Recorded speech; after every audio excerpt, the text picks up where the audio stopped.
This is an authorized release. What you're about to see is absolutely true and completely verifiable through both public source documentation as well as accepted religious tomes. Full information is available here.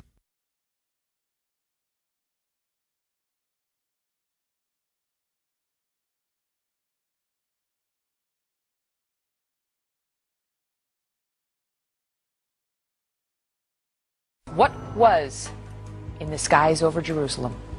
And why did it stop over one of the most treasured sites in Christianity?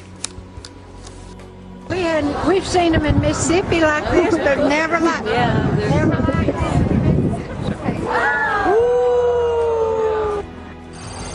Well, if you surf around online today, and it probably will not be long before you come across footage of a UFO in the skies over Jerusalem.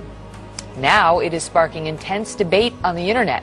Trace Gallagher following this live from our West Coast News. So the question is, what was that UFO? What was it doing over Jerusalem? And, you know, is he back?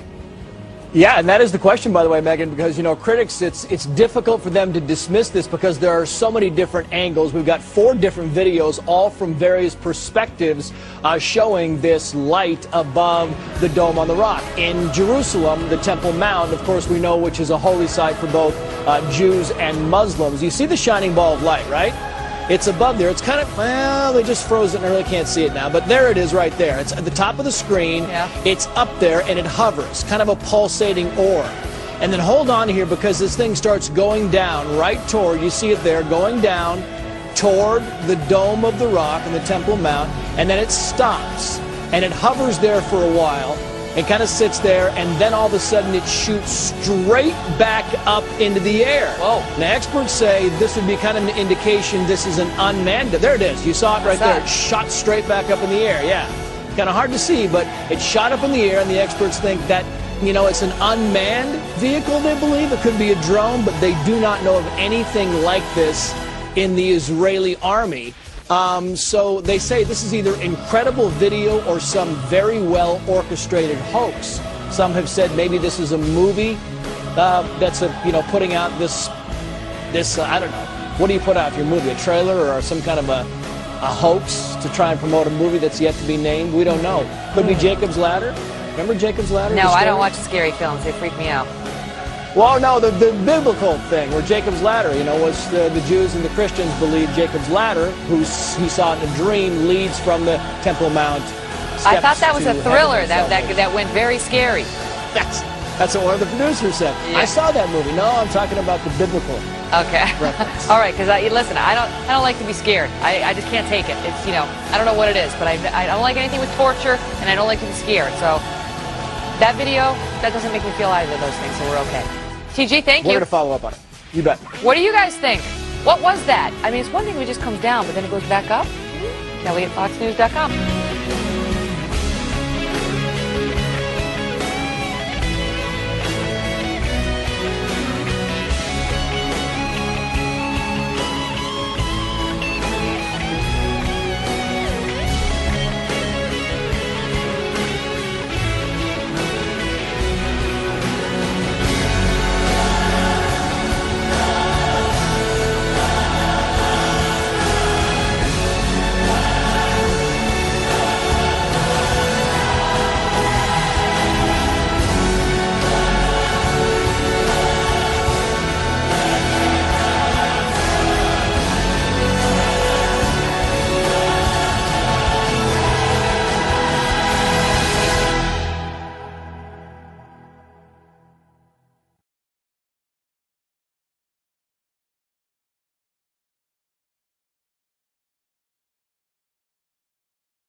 Let's take a moment to review the incredible events surrounding this miraculous fulfillment of prophecy.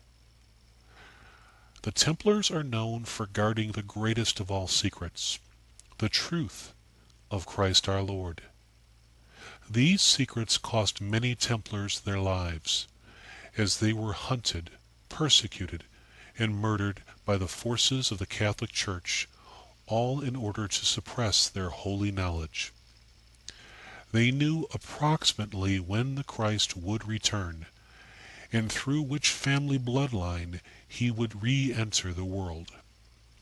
And it became their mission to guard this lineage at all cost. Nearly 1,000 years after their divine mission began, they successfully located the Christ. The line of David, in which Christ was born, came out of Jerusalem and found its way to Rome, and eventually to the United Kingdom, where it became the Collins bloodline. The line then went to the United States. When Jerusalem returned to Jewish control in 1967, this fulfilled the Great Tribulation of Matthew 24:21. Scripture tells us that Christ would return immediately following this Great Tribulation, and he did, on June 9th, 1968, Orthodox Pentecost. The Bible tells us that this event would be accompanied by a rare astronomical event. Acts 2:20. The sun will be turned to darkness and the moon to blood before the coming of the great and glorious day of the Lord.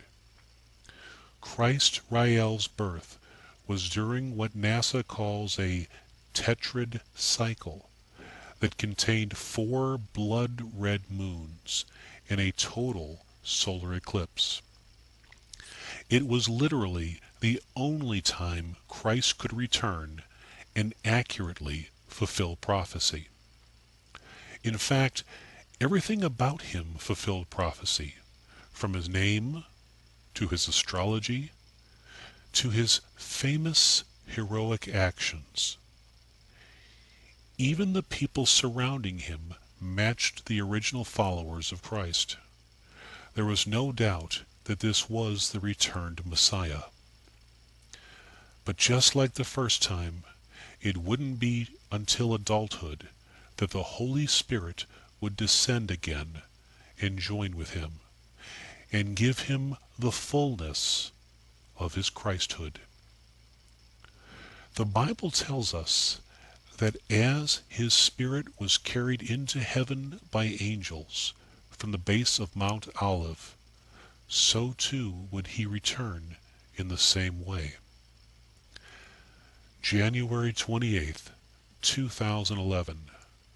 The world watched the angels return the Holy Spirit of Christ to the base of Mount Olive. With Rael now carrying the Holy Spirit of Christ, the Son of Man had become the Son of God. As the Bible predicted, he would be accompanied by his angels. From that time forward, mass angel sightings from around the world have been reported. Before the Christ could reveal himself to the world, the Bible said the man of lawlessness had to be exposed, and the 2 witnesses had to testify. Between late 2010 and early 2011, radio and television talk show host Glenn Beck took to the airwaves and exposed George Soros as the puppet master of the New World Order, saying that he collaborated with Nazis, overthrew governments, destroyed economies, and publicly declared himself God. the man of lawlessness was exposed. Two men came forward and made headlines around the world when they both predicted the same date that Christ would return, May 21st, 2011. These were the two witnesses. May 21st was in fact the day Christ Rael revealed himself to the world. But the Bible says one more thing must happen before Christ revealed himself. Rebellion. From January forward, a great international rebellion, the likes of which has never been seen, toppled multiple governments, and presently there's no end in sight. The press has named it Arab Spring. So all of the prophecies regarding the return of our Lord have been fulfilled. On May 21st, 2011, the Christ, Lord Rael, addressed the world. He warned that if we did not all come to him, he would demonstrate his power through a string of chastisements, starting with Christians in America. Immediately following his announcement, American Christians flooded the internet with mockery, laughter, and blasphemies against Lord Rael. The following day, Lord Rael unleashed the most powerful string of tornadoes ever recorded onto America's Bible Belt. The area is called the Bible Belt because it contains the highest concentration of Christians in the United States. Lord Rael kept his word. But as expected, the people did not learn their lesson. He told the people that he would continue to shake their lands. Major earthquakes and aftershocks have been continuing at an unprecedented rate since his threat. The people still laughed, still rejected him. He said he would rain fire upon them. Suddenly and unexpectedly, volcanoes began erupting simultaneously around the world, raining fire, lava, and ash down on the unrepentant people. Still they rejected him. He said he would darken our sun. And days later, respected scientists made befuddled press releases saying that the sun was suddenly going dark, and they couldn't explain why. The people still rejected him. He said that the armies of heaven are fast approaching. Suddenly, UFO reports go off the charts. He said that his sun, a second sun, now rises. News reports, eyewitness reports, and videos from around the world began flooding the internet. A second sun was indeed being seen in the sky. Malachi 4:2. But unto you that fear my name shall the Sun of Righteousness arise.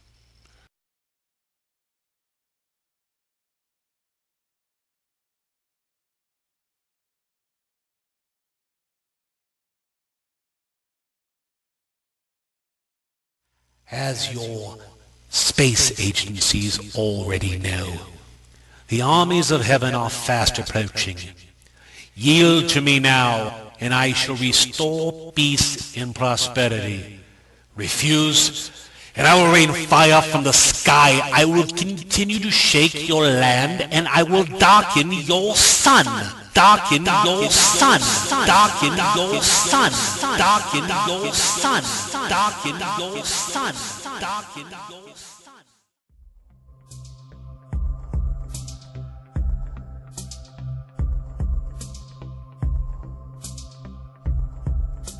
the sun is going into a period of unusually low activity. The announcement comes from experts at the National Solar Observatory and the Air Force Research Laboratory.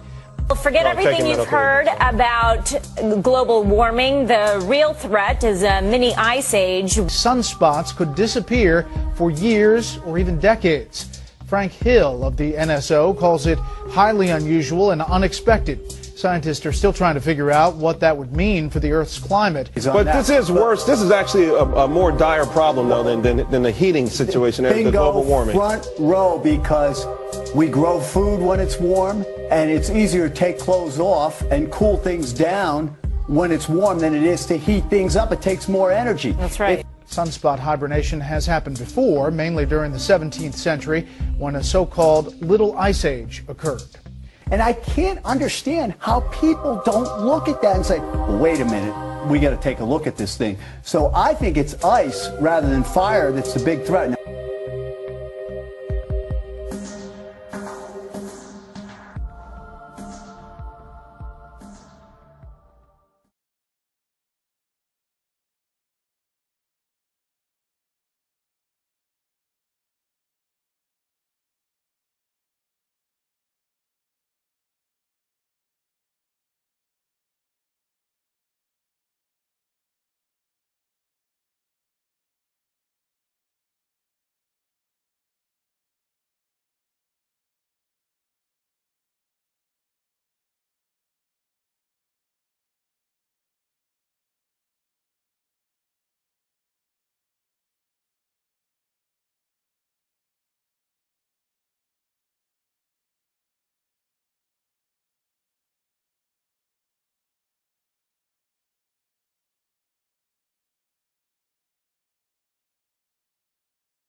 For generations, this standard has protected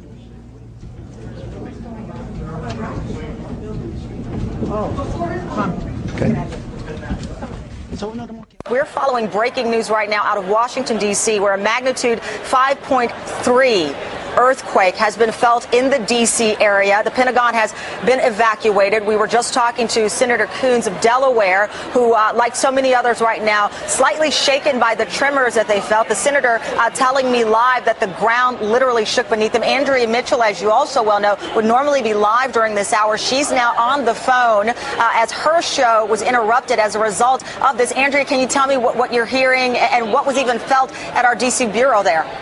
Cameron, I've never felt anything like this. We're all...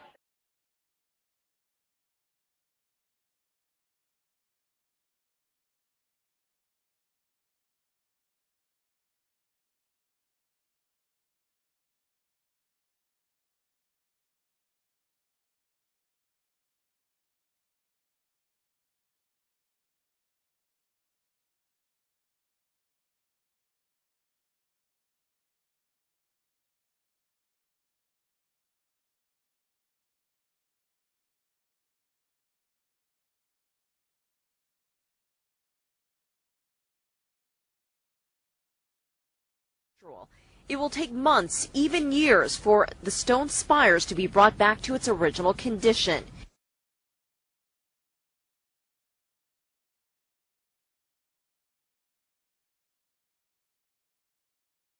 On the National Mall, the closed Washington Monument continued to attract visitors. Park police kept tourists a safe distance away. And how long the repair work is going to take. It's impossible to give an exact date.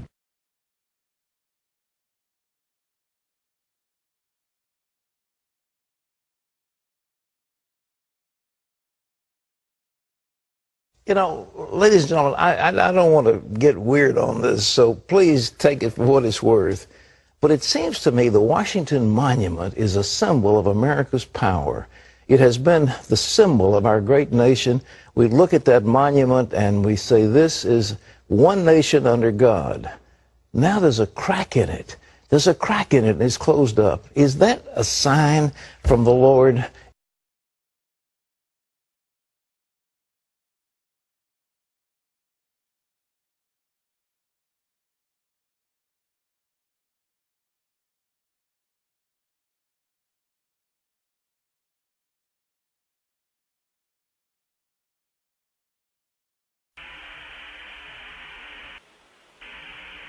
And we're just off the coast of the Carolinas now, in the Outer Banks area, and that's the direction we understand the storm is headed. It's got a ways to go. It's clear here. There's a little bit of structure in the clouds, but not much. Well, I take that back. There's thin stuff that's actually spiraling way out here.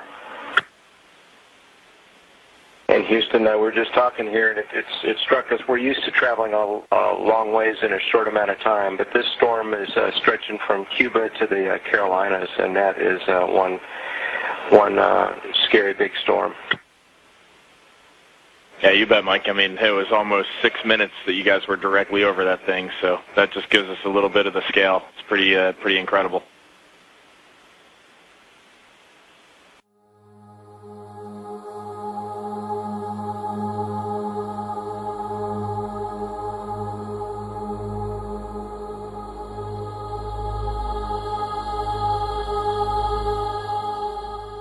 We may have surpassed a record at 65 million people, it seems, by estimates. More people were hit by Hurricane Irene than have ever been hit by a single storm in the history of the United States. Washington, D.C., you'd think by now they'd get the message. An earthquake, a hurricane. Are you listening? And now it's time for an act of God, and we're getting it.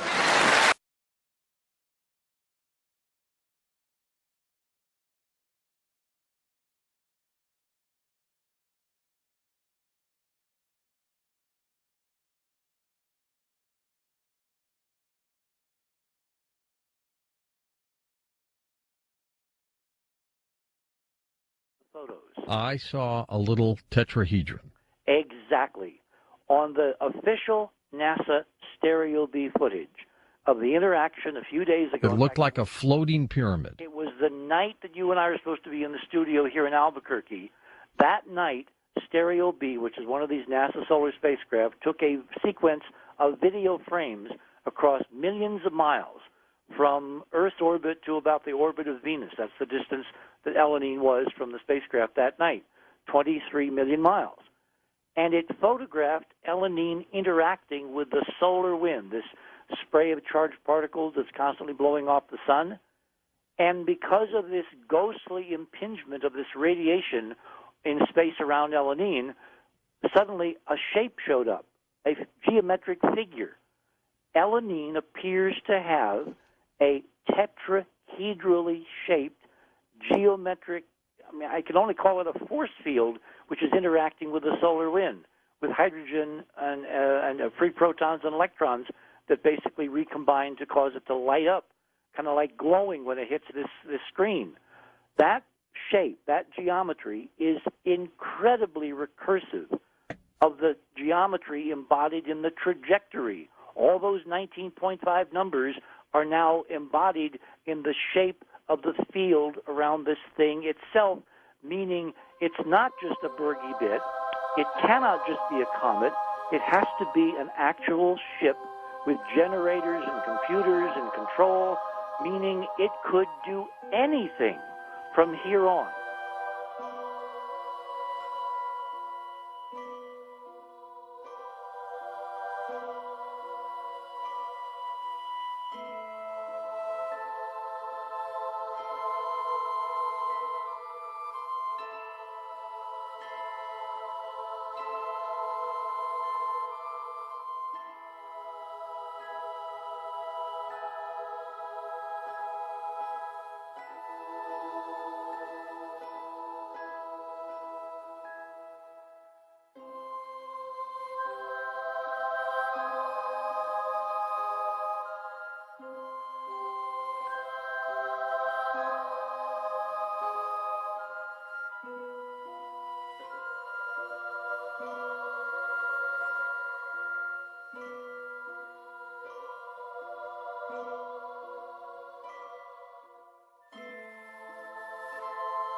The so-called pyramid with the eye.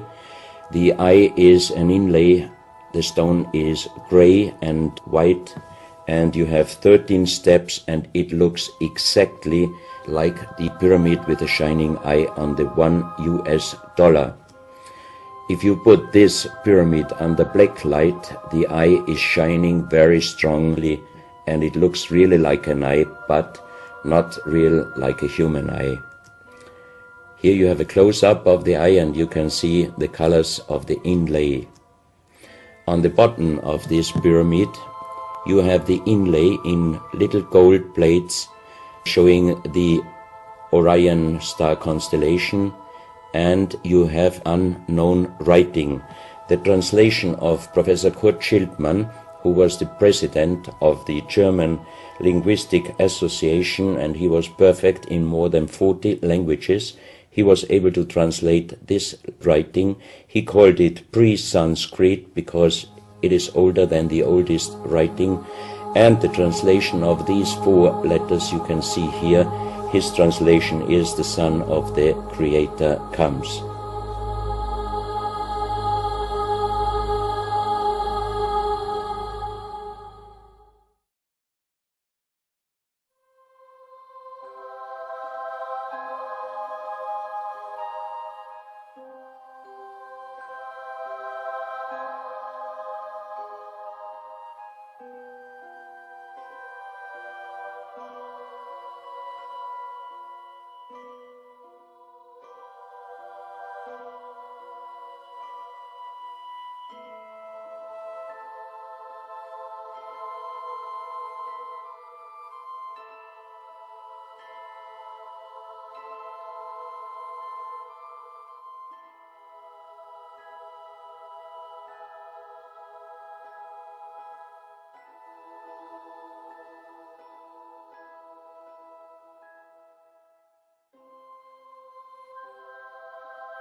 I do want to warn you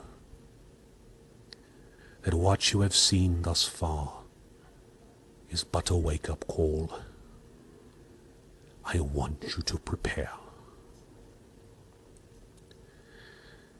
Now, to other pressing matters. This is to both Israel and the United Nations. Do not divide my land. There is a Palestinian solution. It does not involve the reduction of Israel. Israel is to remain intact. If its borders are reduced, you shall know my anger.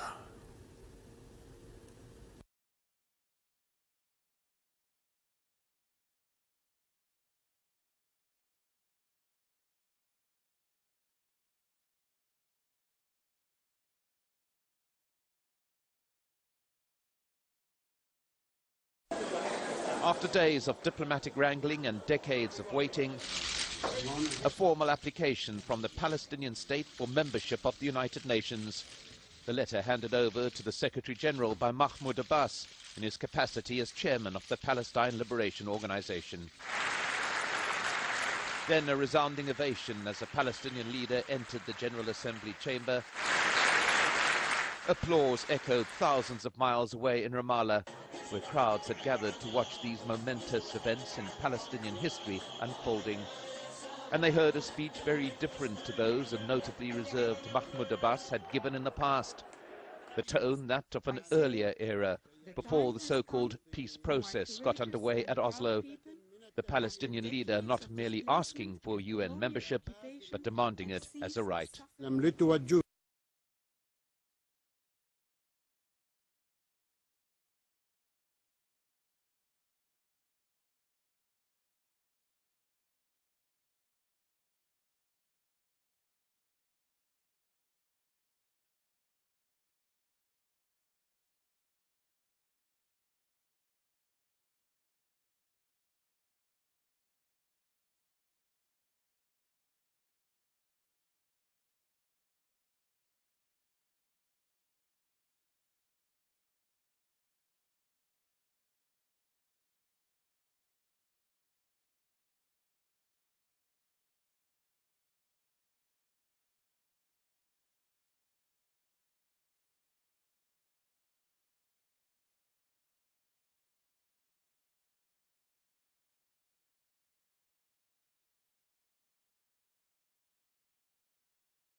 A near real-time image of the sun, a boiling ball of plasma.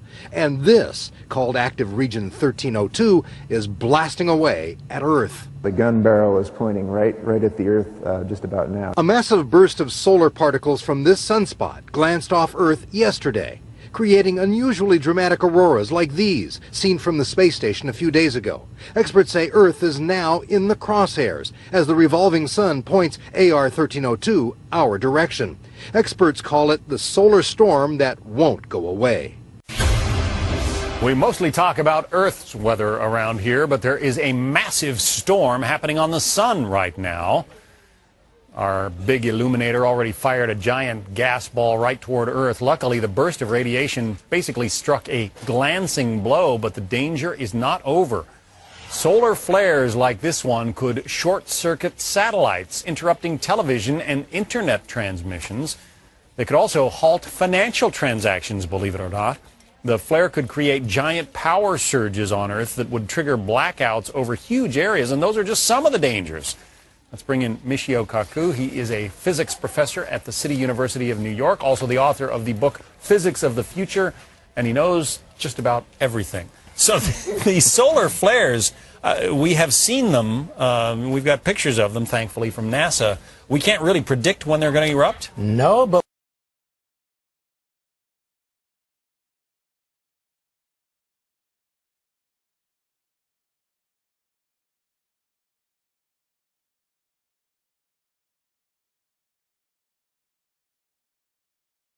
we've got pictures of them, thankfully, from NASA.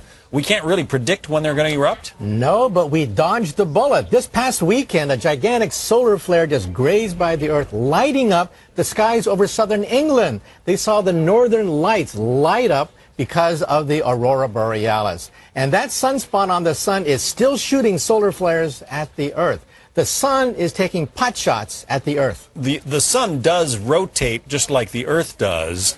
And I guess we were lucky. You said it was a glancing blow. It basically wasn't aimed at us, but it is kind of spinning more toward us. That's right. There's a sunspot 8 times bigger than the Earth, which just opened up just a few days ago.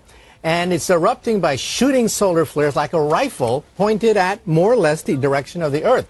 But because of the Earth's spin and because of the sun's rotation, it was a glancing blow. Otherwise, all hell would have broken loose over this past weekend. Because, I mean, talked about power outages, that kind of thing, communications outages because satellites get fried.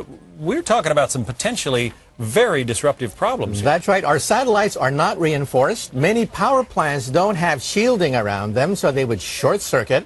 Financial transactions, you mentioned, credit card transactions, commerce would come to a halt if that thing had hit us just this past weekend, and it's still firing away.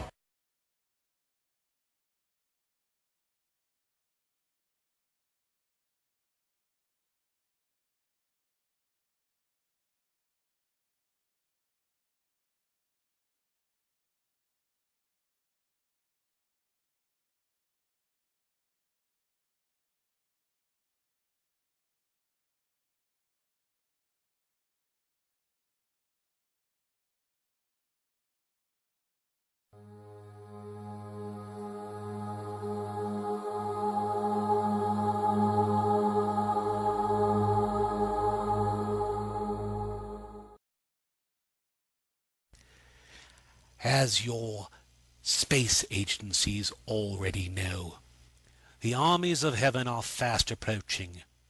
Yield to me now, and I shall restore peace and prosperity. Refuse, and I will rain fire from the sky.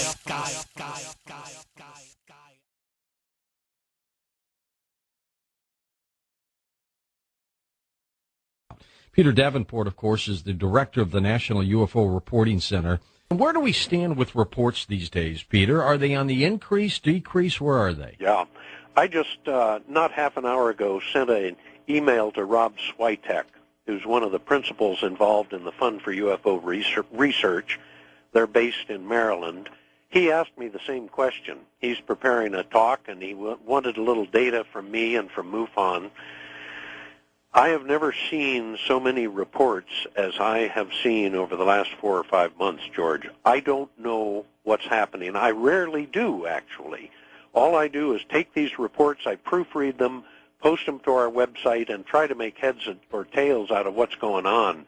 But June, July, and August of this year, I was just inundated with reports, the likes of which I haven't seen in the 17 years that I've been doing this crazy job.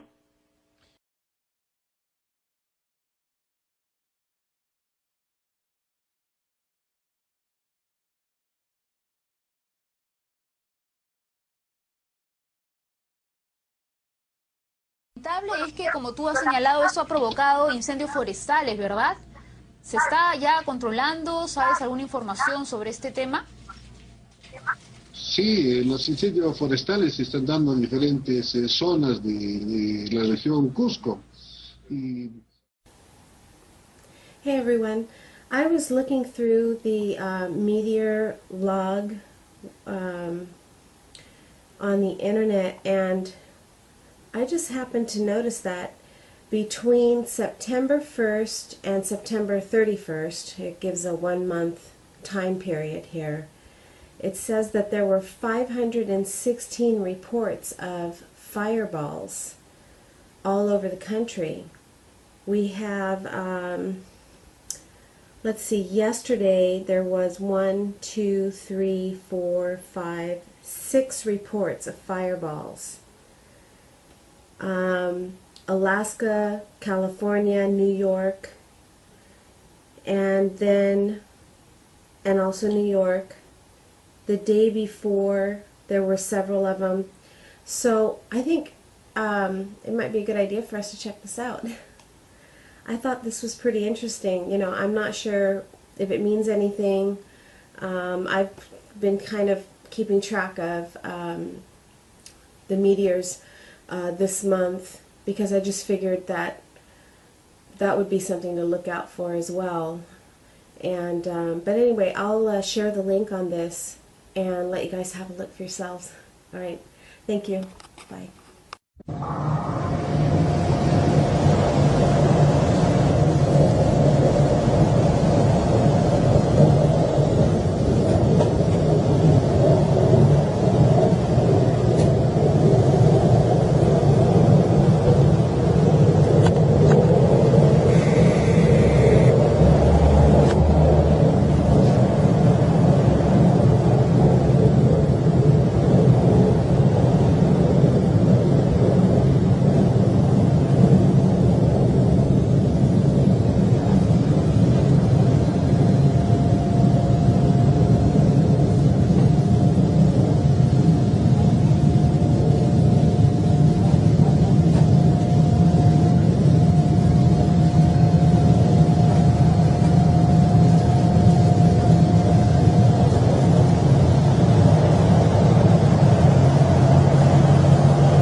Hey, what's up, guys? It appears there's been something in the sky tonight all over the East Coast, north and south. I'm going to put a link below.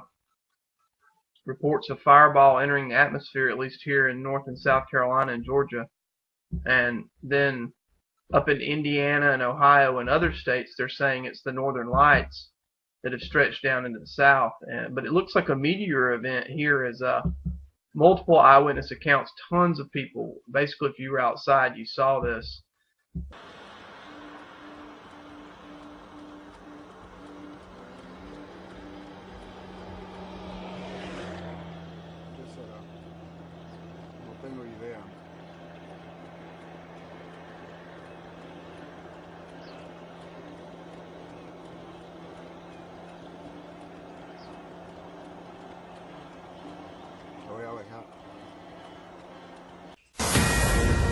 Fox News Alert, new information now on the fate of the International Space Station. NASA just announcing astronauts may need to evacuate the space outpost in the next few weeks. Trace Gallagher following the latest developments live from our breaking news desk. Trace? So imagine, Megan, for the first time ever, the International Space Station could be unmanned. There's nobody up there to run the thing.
been recording strange noises like this one in Kiev for some time now. Videos filmed all over the world have appeared on YouTube, the first in summer last year. But no one's really sure what they're hearing.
There's been a lot of buzz over the last few weeks about strange sounds being heard in the atmosphere. People around the world and here at home have reported hearing some bizarre noises. The latest were recorded in the Battlefords last weekend. John Baglieri has more on the strange occurrence that could have a very logical explanation. It came in many forms last Sunday night. To some, it sounded like trumpets. To others, a mariner's horn. North Battleford's mayor says he can't explain it. What I was hearing was what I experienced as possibly scraping. Mike Halstead was lying in bed when his phone rang.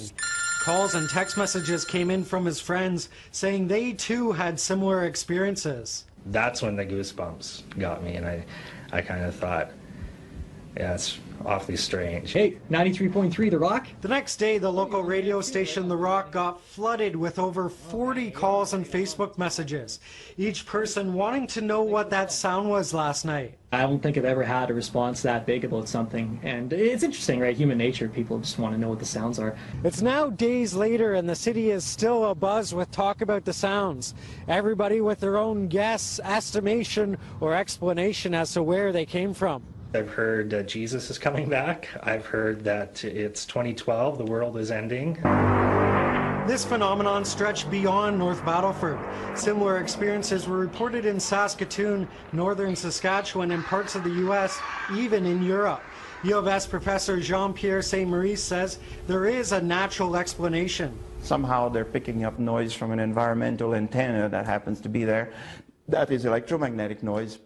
Nice natural noise, but really, actually, it's not a noise. It's electromagnetic waves emitted from the aurora above our head or emitted from the radiation belts a bit more to the south. Maurice says it's normal, and there's nothing to worry about.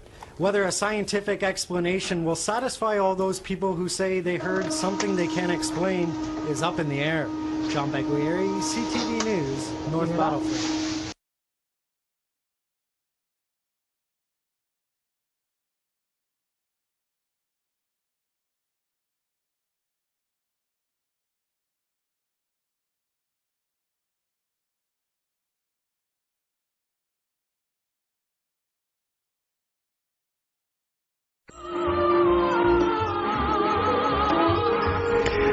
Fox Talk tonight. Boy, wrap your head around this. UFO sightings are skyrocketing in 2012, and we're barely 2 weeks in. Eyewitnesses reporting strange things in 36 out of the 50 states, and yeah, Florida's included.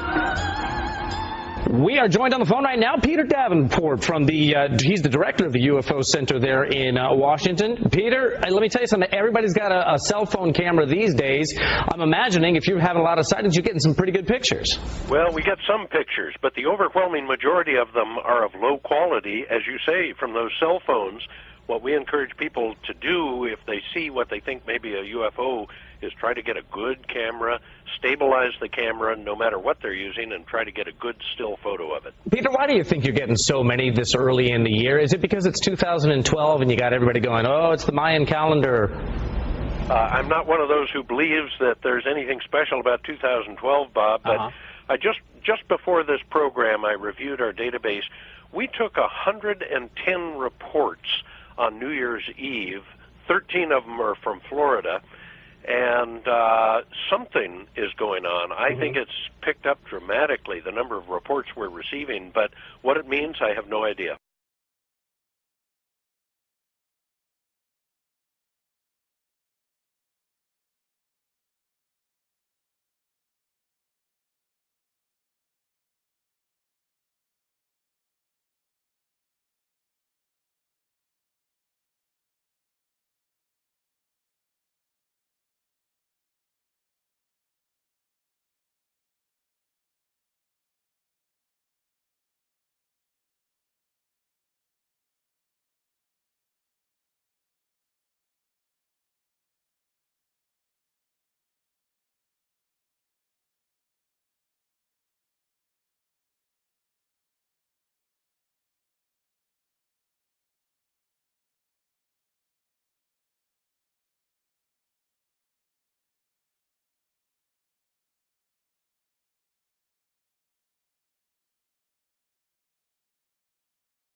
The year 2012 corresponds to the Hebrew date 8 Tafshin Ayin Bet, which is 5,772 years after creation.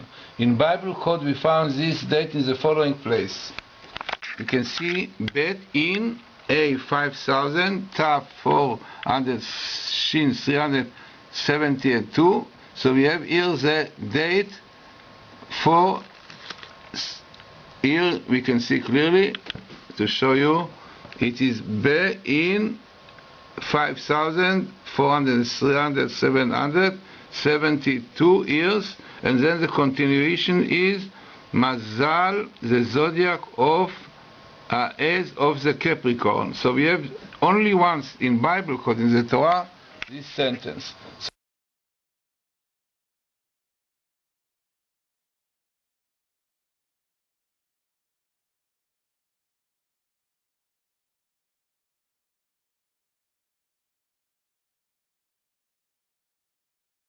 So we know about Passover, which is Pesach, appearing here, which is a date for redemption for the Jewish people. And this comes out few times. In this Bible code, you see Pesach again, Passover, coming here also. And we have here the Hebrew word, Geula. Geula, you have here, Gimal, Aleph, Vav, Lamed, A, redemption. Clearly indication in the Bible code that this year of 5,772, which is 2012, is destined, according to Jewish tradition, to a full redemption. And the connection between the Capricorn as the night where it's going to happen, according to our rabbis, it will be exactly when the zodiac of Capricorn will rule. It will be on Thursday, Pesach night, and this is the time when Jews came out of Egypt in the past.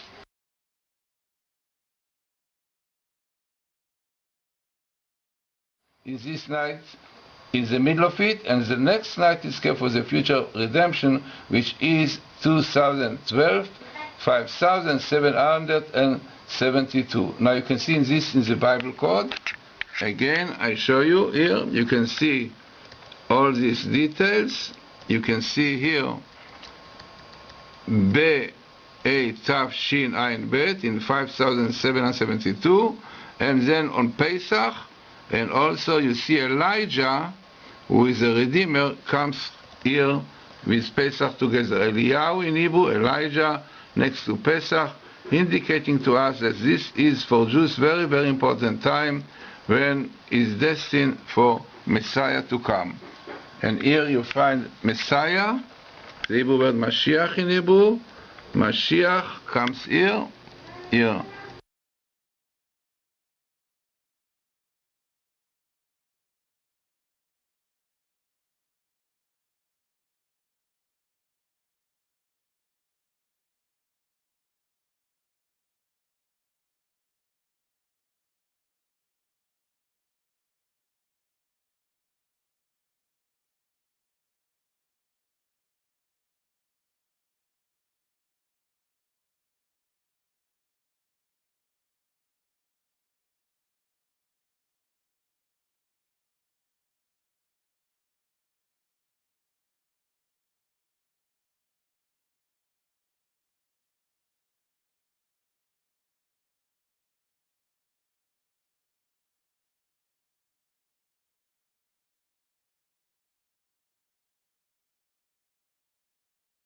If you surf around online today, and it probably will not be long before you come across footage of a UFO in the skies over Jerusalem. Now it is sparking intense debate on the internet. Trace Gallagher following this live from our West Coast Newsroom. So the question is, what was that UFO? What was it doing over Jerusalem? And, you know, is he back? Yeah, and that is the question.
I shall remove all evil from the kingdom, and those of my choosing will reign with me in peace and love forever. My Father's breath is already upon you. As never before, you are feeling your lands move, the water rising. In the gust of his nostrils laying waste to your embankments, he will be here soon. But first, I shall judge the nations. I shall decide who will be spared. There is no defense for what is coming. Your armies will die, your navies sink, your aerial forces will crash and burn. Your siege walls, your ramparts will fall as if they were constructed with ether. And worse, those that take up arms against us will burn for their transgressions. If you've been given to lead men, to lead a nation, bend your knee now, beg forgiveness and mercy for yourself and for those you lead. Swear fidelity to the crown, and perhaps mercy will be granted. or simply wait for my father's arrival and be blotted out as if you and your people and your lands never existed. The choice is yours, and it may very well be your last. And to my faithful children, you are why I have returned. You are the reason I have left the bliss of my Father's heaven to establish a new and everlasting heaven for you. I am pleased that you have kept the faith this long. It has not been easy, I know.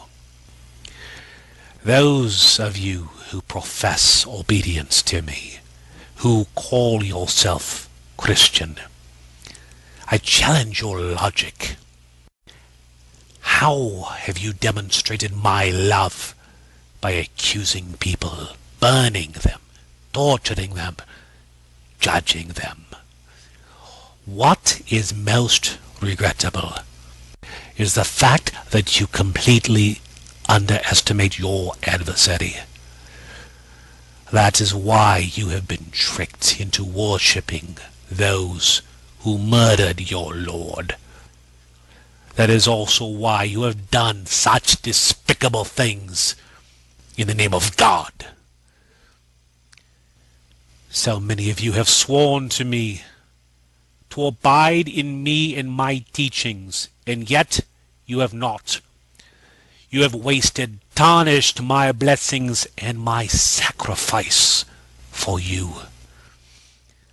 I suffered greatly to give you life, and in repayment you kill in my name. For my cause? I think not. Mine is the cause of justice, and for that sake I will return to you in measure that which you have done for me. Prepare yourselves. Come to me if you seek genuine forgiveness. If your heart is heavy with guilt, with true repentance, and not simply fear, come to me. You may seek protection under my wings. But know this, the price of life is high. You will have to give up all that is of this world, for my kingdom is not what you see before you. Mine is a kingdom of truth, of light, of everlasting life and everlasting love. It is reserved for those with an enlightened mind and a noble heart, and only those I deem worthy shall walk its boulevards. As your space agencies already know, the armies of heaven are fast approaching. Yield to me now, and I shall restore peace and prosperity. Refuse, and I will rain fire from the sky. I will continue to shake your land, and I will darken your sun. My wrath is great, but my love, oh, my love is far greater. Choose wisely.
An unholy fury of tornadoes, at least 16 of them, one after the other, tearing through Midwestern towns today. On our broadcast tonight, the devastation across 7 states, entire neighborhoods destroyed in that violent outbreak of storms. At least 27 tornadoes in all, and tonight the forecast is looking grim again. A wall of monster tornadoes is tearing across this nation. 37 million Americans in their path. 4 states are under the highest possible alert, and this is why. Terrifying scenes on the ground. The view from a car window in Indiana. Tonight on Nightly News, state of emergency on the ground here in Indiana and across the tornado zone. Dozens are dead, entire towns destroyed. Small country town in Indiana, and it is, as you can see, virtually gone. Virtually every house in this community is like this. If it is standing, it is certainly not inhabitable. And you mentioned the EF4 category rating. That means winds of 175 miles per hour.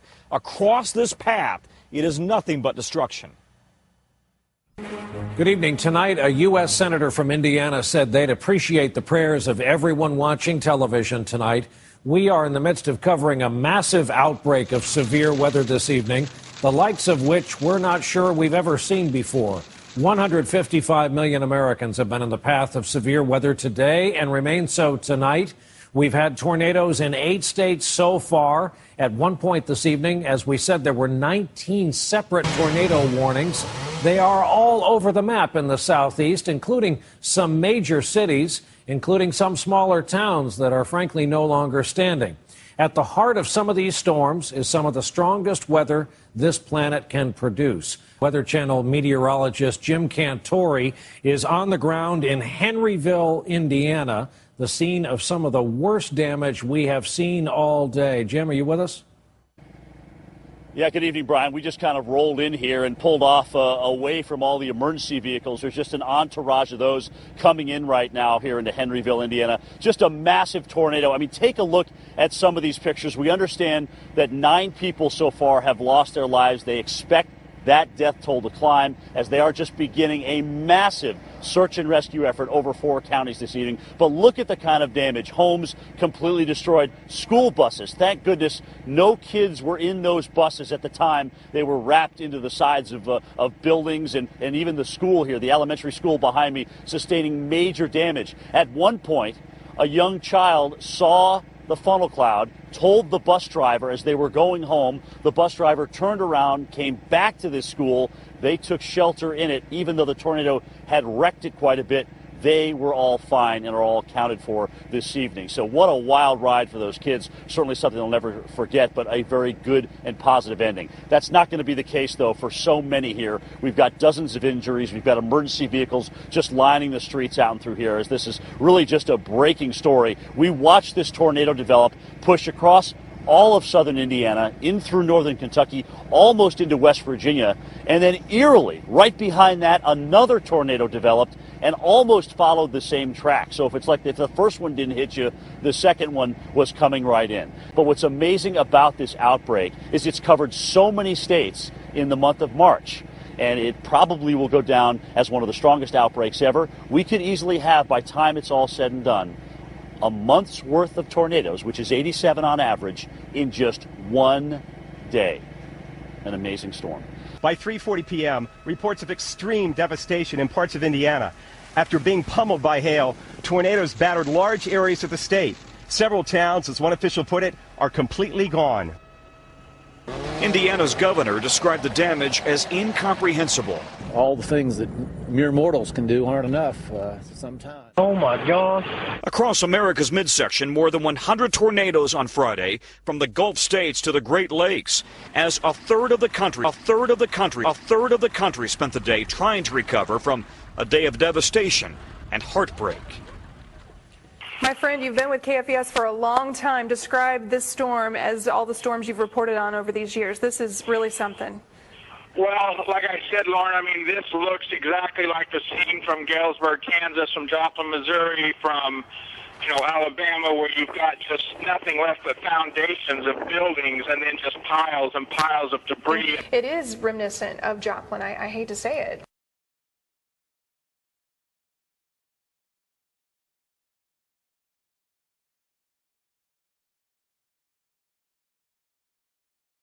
They are powerful. The tornado that ripped through Branson, Missouri was on the ground for 22 miles. The twister that flattened nearly 300 homes in Harrisburg, Illinois, authorities now believe it was an EF4 tornado, nearly 200 yards wide, with winds near 170 miles an hour.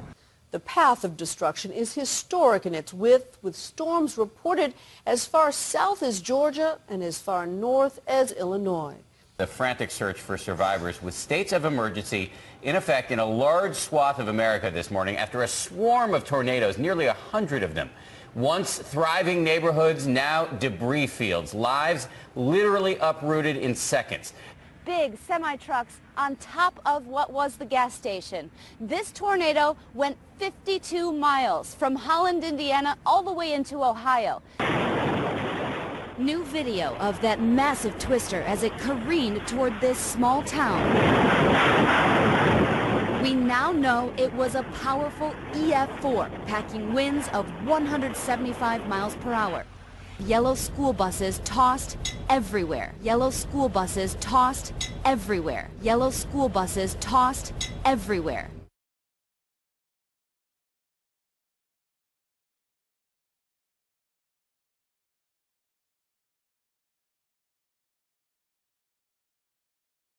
This monster system took aim at Indiana. So why did this happen?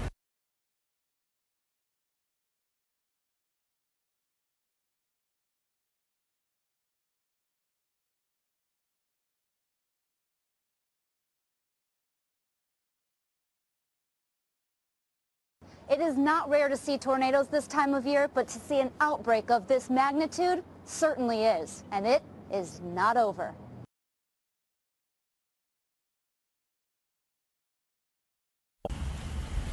A string of violent, severe storms and tornadoes killed dozens of people in Ohio, Kentucky, and Indiana on Friday. I gotta go find my mom.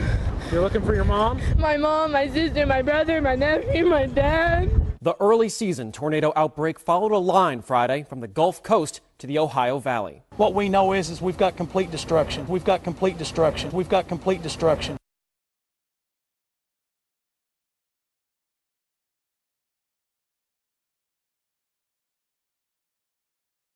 What you are seeing here is a map put out by the National Weather Service, which shows where the 90 tornadoes hit Friday and Saturday. 38 people now dead in 5 states by the latest count. An unbelievable 27.5 million people were put at risk by this storm. These storms in Kentucky, the worst in 24 years, and in Indiana, the town of Henryville was hit by a twister packing 175-mile-an-hour winds, and it stayed on the ground for more than 50 miles.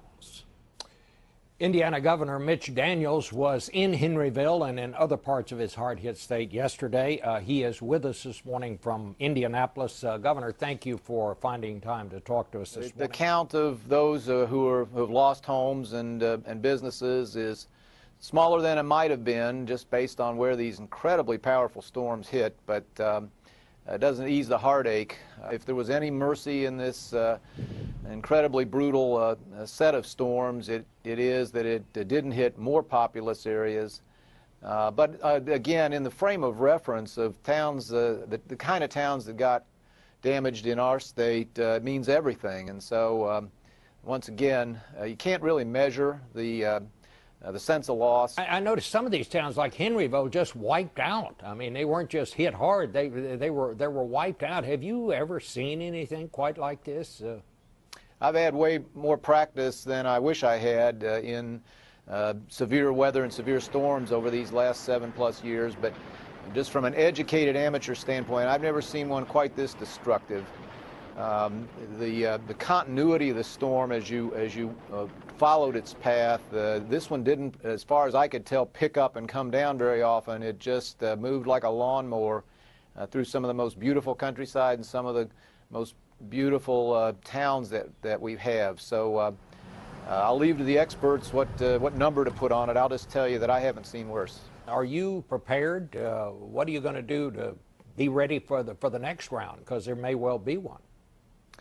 If you needed another way to keep your human pride under control, these storms provided it.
That same official tells me in his 25 years of work, he has seen nothing like this. This is the worst damage he's ever seen, and he compared it to a war zone.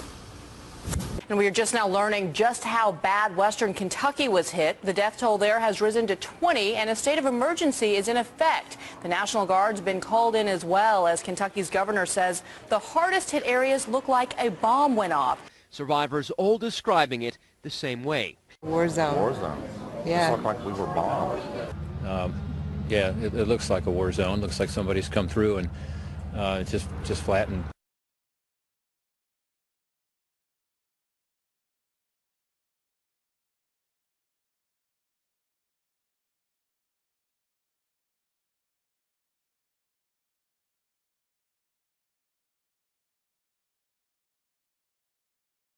Last night, while we were on the air covering Super Tuesday, there was a storm on the surface of the sun. And that energy, those waves, are traveling toward us at over 4 million miles an hour right now, which means it could arrive as early as between 1 a.m. and 5 a.m. Eastern Time tonight. It could affect a lot of things. Past storms like this have knocked out power grids here on Earth, attacked communications and GPS, and already some commercial airlines have rerouted flights to avoid interference from it. Tom, good evening. Hi, Brian. I've been on the phone with the folks at NOAA in Boulder, Colorado, and in simple terms, the atmosphere around the sun has been blown away, leaving charged particles in a magnetic field which are now speeding towards the Earth, as you said, 4 million miles an hour.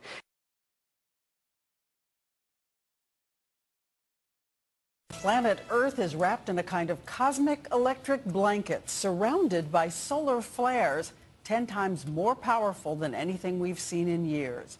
The flares bombard the Earth's magnetic field.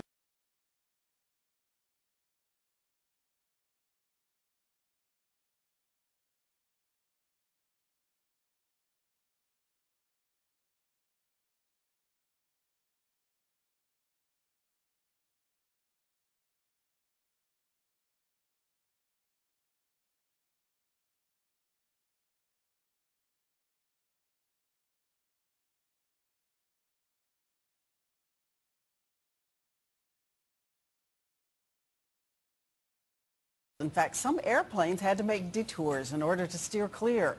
And the nation's top scientists are monitoring the power grids. ABC's Sam Champion has been tracking this all day and tells us what those scientists are seeing so far. These are the eruptions on the surface of the sun. Solar flares more than 500,000 miles high and 10 million times more powerful than a volcanic eruption that sent today's solar storm barreling down to Earth. setting off a white-knuckle watch for trouble. Inside the nation's mission control for space weather, all eyes were tracking the storm around the clock, looking for impact and watching closely for any new flare-ups on the very active surface of the sun. And this region really hasn't shown any signs of decay or diminishing, so the threat is still there.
Good morning, America, and breaking news. Deadly heat. The record-breaking wave of extreme weather. Violent storms blamed for at least 17 deaths. Oh my God! Trees falling on homes and cars, millions without power right now. But we begin with the heat wave that's burning up so much of the country. 16 states under heat warnings or advisories this morning, and adding to the scorcher, millions without power. Our extreme weather team has been tracking every angle. Red dots are the warmest temperatures ever in cities. Folks, this has never happened before. Red dots are the warmest temperatures ever in cities. Folks, this has never happened before. Red dots are the warmest temperatures ever in cities. Folks, this has never happened before. Nashville, Tennessee, 109 degrees. Atlanta, Georgia, 106. Look at Raleigh at 105. We were on pace with the temperatures that were in Saudi Arabia and deserts all over the country with some of the hottest temperatures in the world. Hottest temperatures in the world. Hottest temperatures in the world. Now, with that heat came an awful lot of storms. About 1,000 storms kicked off on Friday, and then we had 800 yesterday. About 1,000 storms kicked off on Friday, and then we had 800 yesterday. Our Ginger Z is in Arlington. We're Ginger, right where you are. My family, part of the millions of folks who spent the weekend without power this morning. Good morning, Ginger. Good morning, Sam, and good morning, everyone. This is one of so many neighborhoods, not only in Virginia, where you see trees and the power lines, a virtual minefield in the streets, but anywhere from the Carolinas to Ohio. They had round after round of severe storms, and now the extreme heat. Powerful winds up to 90 miles per hour blew through Chicago late Sunday. It came with teeming rain and hail. The storms dropped Chicago's temperature by 20 degrees quick, but did little to cool off the rest of the country, still sweating it out. This morning, at least 3 million homes are without power across 7 states. At least 3 million homes are without power across 7 states. At least 3 million homes are without power across 7 states. At least 14 confirmed dead, all after this powerful line of storms blew through from the Midwest to the Mid-Atlantic Friday. Oh my God!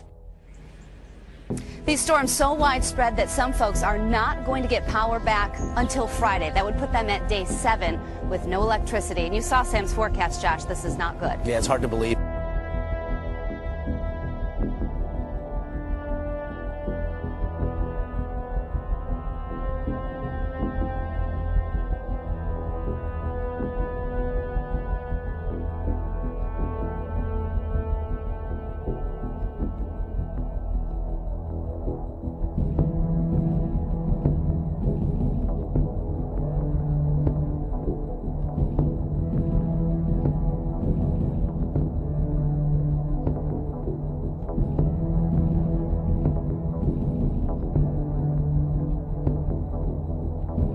The stunning headline, the worst blackout in the history of the planet.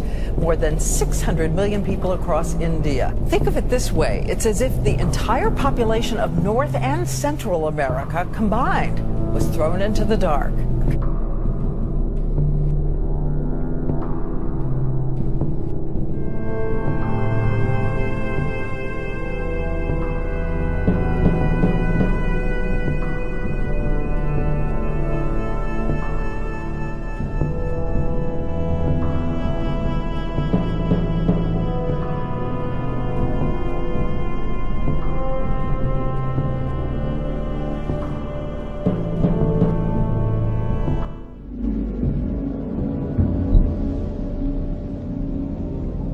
The countryside is burning up. It is official now. It is the worst drought in a quarter century, and we're in it, and it's causing great damage to staple products people all over the world depend on from the U.S., like corn, say nothing of livestock and property.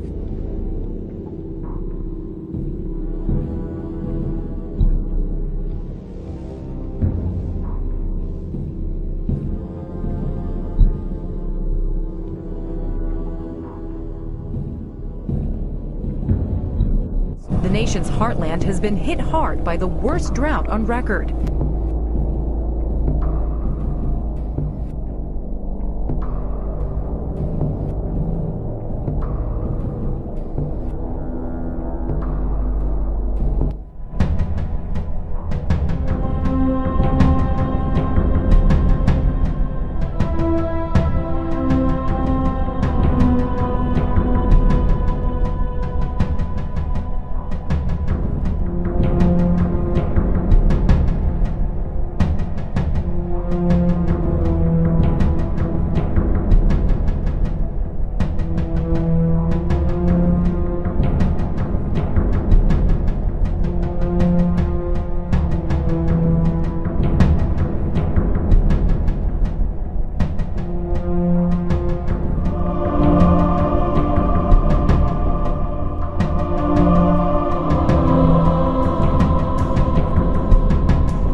First, we want to take you right away to the Gulf Coast. At this moment, Isaac unleashing a deluge of water, a torrent of water out of Louisiana.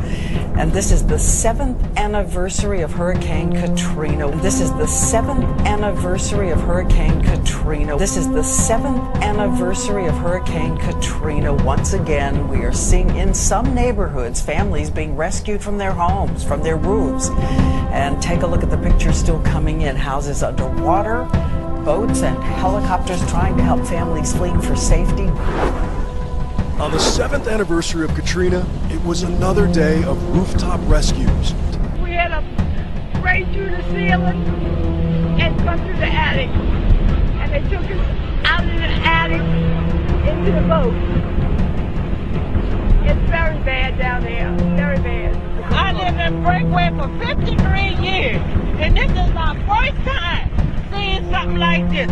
This ain't never, ever happened to us. Because this is a shame. We never seen anything like this, not even Katrina. We never seen anything like this, not even Katrina. We never seen anything like this, not even Katrina. Huge storms are tearing through the Northeast tonight. Here is a picture taken just a little while ago from 10,000 feet in the air, Manhattan, under a massive mountain of hail, thunder, lightning.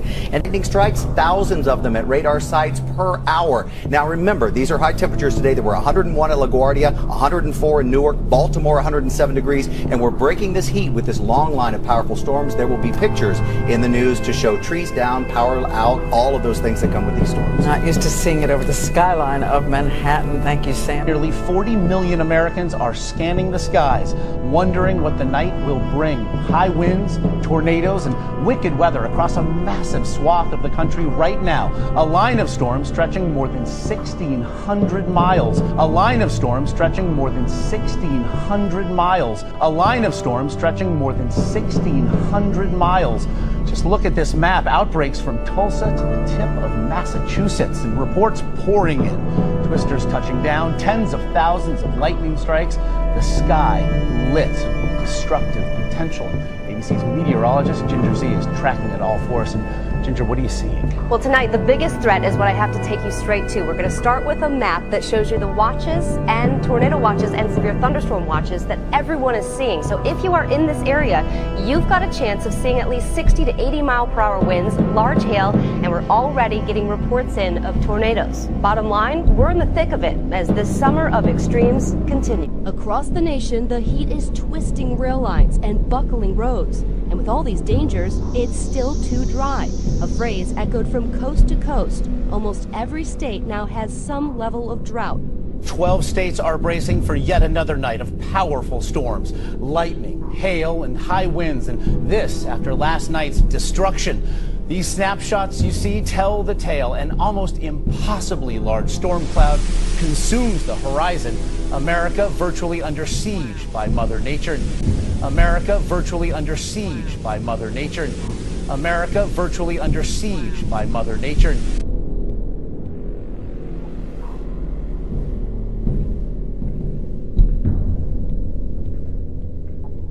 New alarm tonight from the CDC about an outbreak of the West Nile virus, more widespread than they have ever seen before. More widespread than they have ever seen before. More widespread than they have ever seen before. The virus has now been detected in 43 states. It is carried by mosquitoes. So what is the first sign that you're in trouble? Here's ABC's Ryan Owens from Dallas, where they've declared a state of emergency tonight.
Residents in China's southwestern megacity of Chongqing have been puzzled by this strange sight this week. These images of the Yangtze River, the longest in China, have been surfacing since Wednesday. This stretch of the river around Chongqing looks like it's been dyed blood red.